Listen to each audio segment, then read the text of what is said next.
Charlotte again here, the hygienist at Hampshire Dentists. Today we're just going to talk to you a little bit about plaque and the best ways to remove it. So what is plaque? Plaque is a sticky white substance that forms on your teeth constantly. So it's really important that you're keeping things nice and clean at home with your brushing and using something in between the teeth just to remove it and stop it from causing any damage to your teeth or gums. If you leave plaque along your gum line for a long period of time, it can start to go hard, and that's what we call tartar or calculus, and that sort of builds up just around the gum line and anywhere that you're missing, and that's when you need to come and see a hygienist or your regular dentist just to get that cleaned off. Plaque contains a lot of bacteria, and it's the bacteria within the plaque that harms the teeth and gums. When you eat something sugary, the bacteria uses this as an energy source and converts it into acid. It's this acid that causes teeth to become decayed and then require fillings and things like that. So we're just going to talk about sort of the best way to clean your mouth, also with brushing and also with using something like floss in between the teeth. It's really important that you are using something in the gaps between the teeth, as brushing alone only cleans 60% of the tooth surface. So there are two options to you when you're brushing your teeth, either a manual toothbrush or an electric toothbrush. With a manual toothbrush, you don't want the head size to be too big. Anything that's any bigger than 2 of your molar teeth is far too big for your mouth, so something with a nice small head and soft to medium bristles as well. It just gives you easier access to make sure that you can get around all of the areas of your mouth. With the electric toothbrushes, there are 2 types. Both come with a small head, but both work in different ways. Something like this, this product that we have here sort of oscillates and rotates, so it actually does the movement for you. I'll show you both techniques.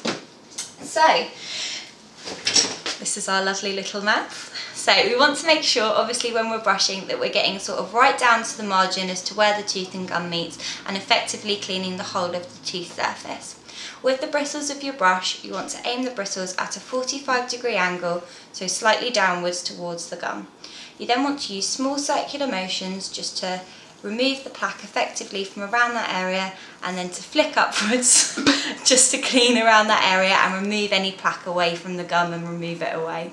So with this motion, you just want to be very gentle. You don't need to apply a lot of pressure along the gum line, but just making sure that you're being really gentle and effective. Same technique goes for the inside. So again, just those small circles all the way around and a flick. And the same with the top, but obviously with the top ones, you want to aim the bristles up, not down.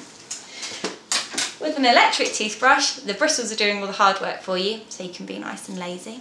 All you need to do is literally get that angle again, so slightly downwards towards the gum, and then just turn your brush on. Your brush is going to do all the circles for you, and as I say, you can be nice and lazy, and then just move on to the next one. Okay. As I said, it's really important that we are using something in the gaps between the teeth, as brushing alone isn't going to clean all of the surfaces. There's lots of different techniques and lots of different products that you can use to clean in between the teeth, and it's just finding the one that's best for you. If you visit your dentist or hygienist regularly, they can advise you on which one they think would be best, but today I'm just going to talk you through flossing.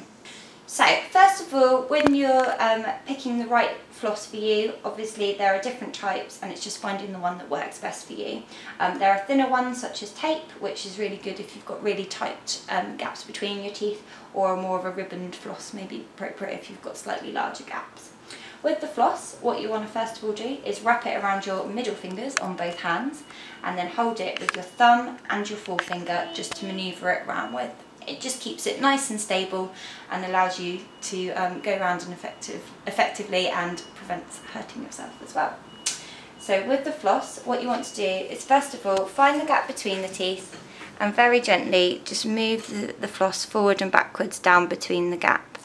You then want to wrap it against one side of the tooth so that you're effectively cleaning one side of the tooth and gum, and very gently just moving the floss up and down one side of the tooth, and then exactly the same on the other side. So again, just pulling it nice and taut around the other side of the tooth, and exactly the same, so just moving it very gently just down and up one side of the other tooth and gum.